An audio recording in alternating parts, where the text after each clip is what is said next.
Good evening, everyone. I'm glad to be here today. It's Tuesday Bible series with Auntie Bouquet, my favorite time of the week. If today is your first time viewing my channel, my name is Adebukola Konwo. I love to be called Auntie Bouquet, and I'm glad to be here with you today. Today's Bible series is taken from the book of Genesis, chapter 22, the text. I hope you've been following through, and the story of Abraham has been an interesting one. When I went through the story of while I studied and I was studying for this pattern, I was seeing something about Abraham. Abraham was a man that flies with instruction. Abraham had a sense of urgency. Abraham moved. Once God instructs Abraham, Abraham doesn't second guess and try to find ways to say, is it God that's speaking? No, he knows who God is. He knows when God is speaking. So nobody can tell him, are you sure you heard from God? No, he knew who he was talking to. It's just like when you hear, be it your spouse, be it your sister or your brother's voice, you know it's that person's voice. You know. So Abraham knew who was speaking. He knew it was God. And when you hear your parents' voice, you know these are their parents. So Abraham knew God and knew he was speaking. So after Ishmael left, this Bible study is taken from the book of Genesis 22. I think I've said that before. After Ishmael left, Abraham devoted everything to Isaac. Abraham taught him everything. Abraham gave him the best. When I'm talking of the best, it's not just clothes. Abraham was intentional in training Isaac. He taught him life skills, he taught him communication skills, he taught him social skills, he taught him everything Isaac needed to succeed in life. If you read the latter part of Genesis 21, it was recorded that Ishmael was a prosperous man. He had wealth, he had money. Ishmael was not a pauper. Ishmael excelled. He excelled while in the wilderness. God was with him and he excelled.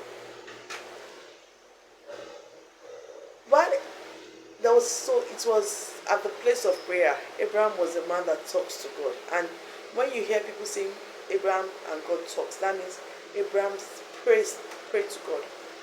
Do you have a place of prayer? You have a place you go to everything, like an altar that you talk to God. If you don't, please do. And please make it clean.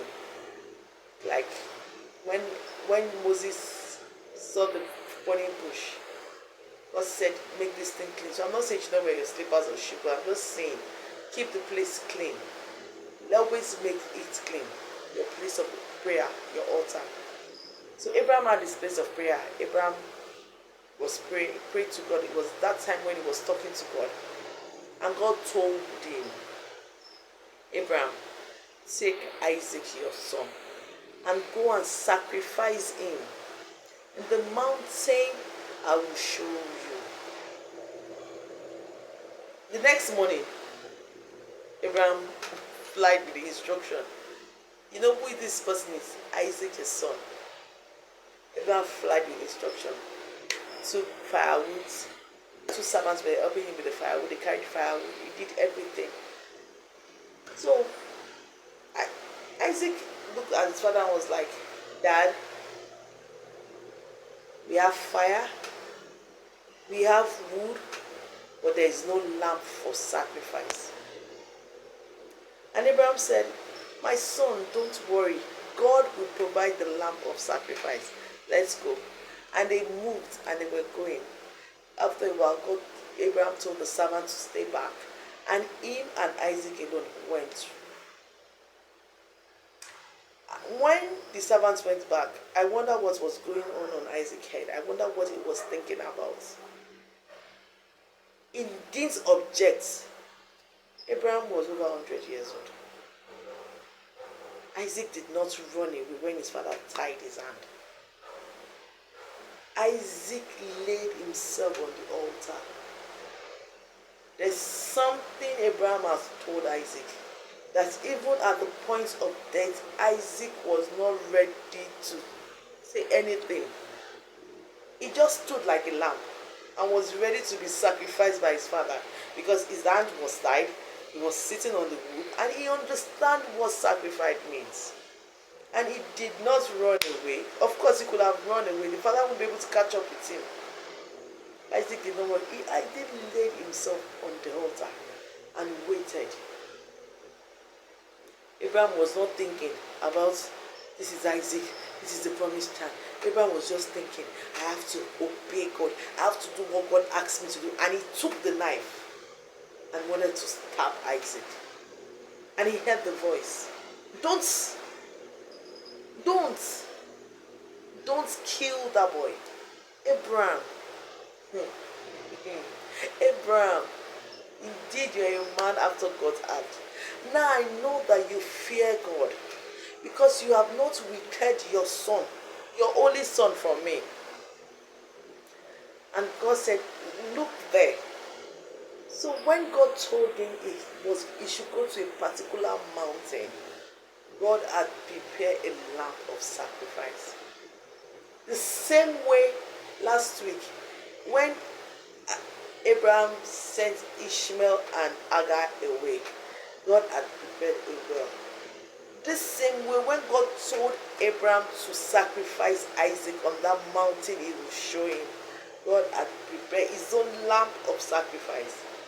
And this was accounted to Abraham as a righteous man. God was so pleased after this act with Abraham. Remember the promises God made to Abraham. And Abraham heard voice from heaven. This time around, so not just Abraham staying, and this time around, Abraham heard the voice from heaven. And he heard the angel of the Lord saying, God said, I swear by my name. Abraham did something that made God swear by his name. Declared the Lord. You will find us in verse 16. Genesis 22:16. And God said that because you have done this and have not withheld your son, your only beloved son, I will surely bless you, Abraham, and make your descendants as numerous as the stars in the sky. Your descendants will take possession of cities of their enemies. And through your offspring, all nations of earth shall be blessed, because you obey me. See, there's something about doing the will of God. There's something about obedience, even when it seems foolish in the sight of everybody. What Abraham was about to do was foolish. Any man, any human living on earth will see it as the foolish thing. Can you do that things that seem foolish? That people are saying, are you sane? How can you be doing this? Does it make sense? It doesn't have to make sense to men. What you are doing doesn't have to make sense. Men must not be able to be like, oh, now he's doing what is right. It only has to make sense because God said it. To you, the only sense it makes is God said it and I'm going to do it. Those things have been accounted for Abraham for so long. Remember when God called him, he was 75. God said, leave the land of your father and go. He just moved. Abraham was a man that flies with instruction. Do you even do the little things your parents ask you to do? Or maybe it's in school, maybe it's the head teacher. Do you fly with instruction? Remember the Bible said that we should honor our father and mother, not just them, those that are older than us, and even those in authority, we must learn to honor them. I want us to realize that God is not a man that he should lie. But to hear God's word, you must be able to submit yourself and have a place of prayer. So you can know when God is speaking and when it's not from God. This is where we're going to stop today. Until I come your way again next week, remember this thing. It doesn't have to make sense to them. Once God says it, that is all that matters. You have an amazing week. Bye.